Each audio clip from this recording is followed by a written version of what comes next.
Hello students, explore with Shikha channel में आपका स्वागत है। आज हम पढ़ेंगे मुहावरे 21 से 40 तक। पर पहले हम पुराने मुहावरे 1 से 20 तक रिवाइज करेंगे, दोहराएंगे। अंगारों से खेलना मतलब खतरा मोल लेना। अंगूठा दिखाना मतलब मना करना। अपना सा मुंह लेकर रह जाना मतलब लज्जित होना।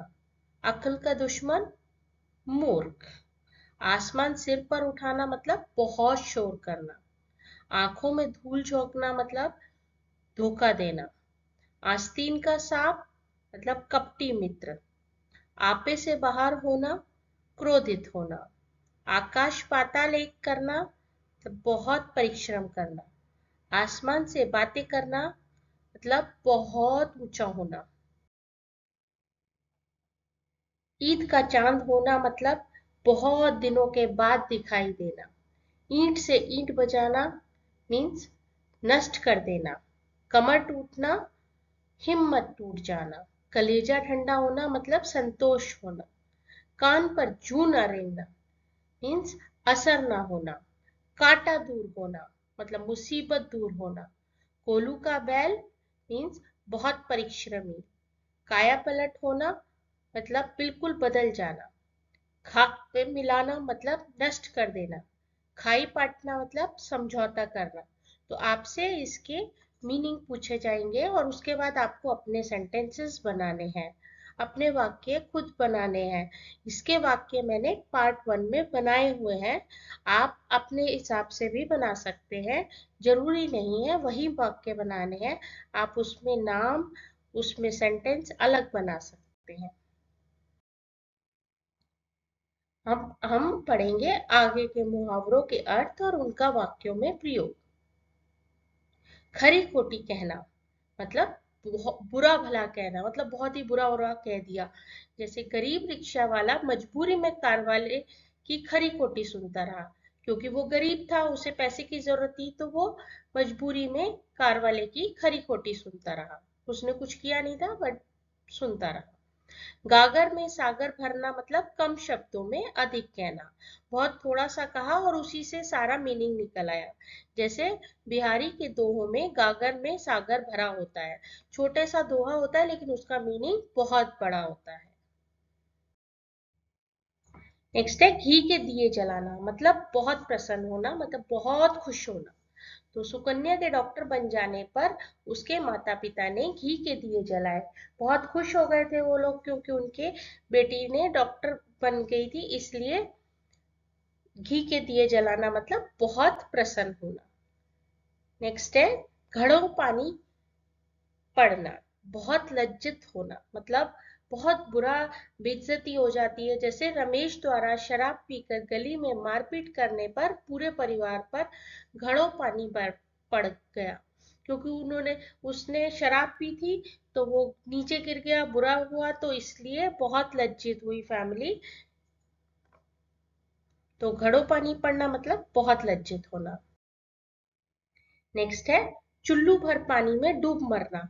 जैसे बोलते हैं चुल्लू भर पानी में डूब मरना, मतलब लज्जा का अनुभव करना। बहुत ही छोटा सा काम तुम नहीं कर सके तो चुल्लू भर पानी में डूब मरो, ऐसे बोलते हैं ना। तुम्हारे जैसे निर्लज साधु को तो चुल्लू भर पानी में डूब मरना चाहिए, इतना छोटा सा काम नहीं कर सके तो उसको बोलते हैं चुल्लू भर पानी में डूब मरना, मतलब लज्जा का अनुभव करना।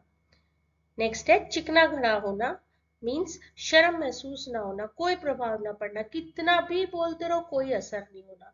तो चिकना घड़ा है, कितना भी उसको बोलो कोई असर नहीं होता है। गोपाल दास जैसे चिकने घड़े पर जेल जाने का भी असर ना पड़ा। वो जेल गया फिर भी वो क्राइम करता रहा, बुरा काम करता रहा, तो उसको कोई असर नहीं हुआ, उसे कोई शर्म महसूस नहीं हो रही थी कि वो जेल गया। नेक्स्ट है चार चांद लगाना, मतलब शोभा बढ़ाना, बहुत अच्छा लगना। विश्वविद्यालय में प्रथम स्थान प्राप्त करके दीप्ति ने माता पिता के नाम को चार चांद लगा दिए।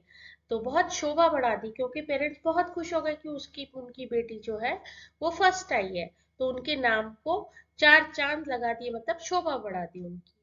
जान पर खेलना, प्राणों की चिंता ना करके काम करना। जैसे यशवर्धन ने जान पर खेलकर बस के नीचे आई लड़की को बचा लिया, मतलब अपनी जान बिना ध्यान दिए दूसरे की जान बचाने को हम बोलते हैं जान पर खेलना, प्राणों की चिंता ना करके काम करना। नेक्स्ट है जली कटी सुनाना, क्रोध में कठोर वचन कहना। जब आप गुस्सा होते हैं तो कुछ कुछ कठोर वचन जो कि अच्छा नहीं होता है, मगर उसको बोलते हैं जली कटी सुनाना। काम में जरा सी त्रुटि होने पर मालिक उसे जली कटी सुनाने लगा। त्रुटि मतलब कुछ गलती होने पर, काम में जरा सी गलती होने पर मालिक ने उसे जली कटी सुनाने लगा। चेहरे पर हवाइयां उड़ना मतलब घबरा जाना। गुंडों को देखकर लाला संसार चंद के चेहरे पर हवाइयां उड़ने लगी। वो घबरा गए गुंडों को देख के, डाकू को देख के। ऐसे आप डाकू भी लिख सकते हैं, गुंडे लिख सकते हैं, पुलिस लिख सकते हैं। तो घबराना, चोर ने पुलिस को देखा तो वो घबरा गया, तो चेहरे पर हवाइयां उड़ना मतलब घबरा जाना। नेक्स्ट है ठिकाने लगाना मतलब मार डालना। तो हमारे सैनिकों ने कई कुख्यात आतंकियों को ठिकाने लगाया है। चाहे आप आतंकियों लिख सकते हैं, आप डाकू लिख सकते हैं। हमारे सैनिकों ने कई कुख्यात डाकू को ठिकाने लगाया। कुख्यात मतलब फेमस। ढोल पीटना, जग जाहिर करना मतलब सबको बता देना। छोटी सी बात है कि हम पिक्चर देखने जा रहे हैं तो पूरे घर में सबको, अड़ोस पड़ोस में सबको बता दिया। योगेंद्र प्रसाद अपने कारनामों के ढोल पीटता रहता है, मतलब अपने बारे में सबको बताता रहता है अड़ोस पड़ोस में कि मैं वहां जा रहा हूँ, मैं ये काम करने वाला हूँ। तो इसको बोलते हैं ढोल पीटना, जग जाहिर करना। नेक्स्ट है तिल का ताड़ बनाना मतलब छोटी सी बात को बढ़ा देना। उसने तिल का ताड़ बनाकर अपने भैया भाभी में झगड़ा करवा दिया। छोटी सी बात को बहुत बड़ा चढ़ा दिया, तो उसकी वजह से उनकी आपस में लड़ाई हो गई। नेक्स्ट है दुम दबाकर भाग जाना मतलब डर कर भाग जाना। पुलिस को आता देखकर शराबी दुम दबाकर भाग गया, या पुलिस को आता देखकर चोर दुम दबाकर भाग गया, डर कर भाग गया। नेक्स्ट है दाल ना करना, सफल ना होना। सोनू ने पिताजी से पैसे पाने के लिए लाख बहाने बनाए पर उसकी दाल ना गिरी, मतलब उसने बहुत सारे आइडियाज लगाए कि किसी तरीके से पैसे मिल जाए, लेकिन उसकी दाल नहीं गली और वो सफल नहीं हो पाया। दांतों तले उंगली दबाना मतलब हैरान रह जाना। तो हाथों के स्थान पर पैरों से चित्र बनाते देखकर राजेंद्र के देखकर लोगों ने दांतों तले उंगली दबा ली। बहुत ही हैरान हो गए लोग कि लोगों से हाथों से चित्र नहीं बनता, वैसा चित्र उसने पैरों से बना लिया। तो इसको बोलते हैं दांतों तले उंगली दबाना मतलब हैरान रह जाना। नेक्स्ट है धाक जमाना मतलब प्रभाव जमाना। उस पहलवान ने गुंडागर्दी से पूरे क्षेत्र में अपनी धाक जमा रखी है, मतलब अपना पूरा रौब जमा रखा है गुंडागर्दी करके। पहलवान ने या डाकू ने या नेक्स्ट है पाला पड़ना। पाला पड़ना मतलब वास्ता पड़ना। पुलिस से पाला पड़ने पर बड़े बड़े घबरा जाते हैं, मतलब जैसे ही पुलिस से वास्ता पड़ता है उसे देखते हैं तो लोगों को डर लग जाता है कि शायद कुछ गलत तो नहीं किया जो पुलिस आई है। तो इसलिए बोलते हैं पुलिस से पाला पड़ने पर बड़े बड़े घबरा जाते हैं, वास्ता पड़ना। परलोक सिधारना मतलब मृत्यु होना। शांति दूत बाबा निहाल चंद जी आज प्रातः परलोक सिधार गए। आप इसमें कोई भी नाम लिख सकते हैं। उसके दादाजी परलोक सिधार गए, किसी की मृत्यु होने को बोलते हैं परलोक सिधारना। नेक्स्ट है बात का धनी, वचन का पक्का। पुनीत रुपए लौटा देगा, यह बात का धनी है, मतलब वह बात जो भी बोलता है वो सही बोलता है, झूठ नहीं बोलता है। उसने अगर कहा है कि वो पैसे लौटा देगा तो वो जरूर लौटा देगा। तो बात का धनी मतलब वचन का पक्का। आशा है आपको ये मुहावरे पसंद आए होंगे। ऐसे और बहुत से मुहावरे को जानने के लिए, पढ़ने के लिए चैनल को लाइक करना, सब्सक्राइब करना और शेयर करना ना भूलें।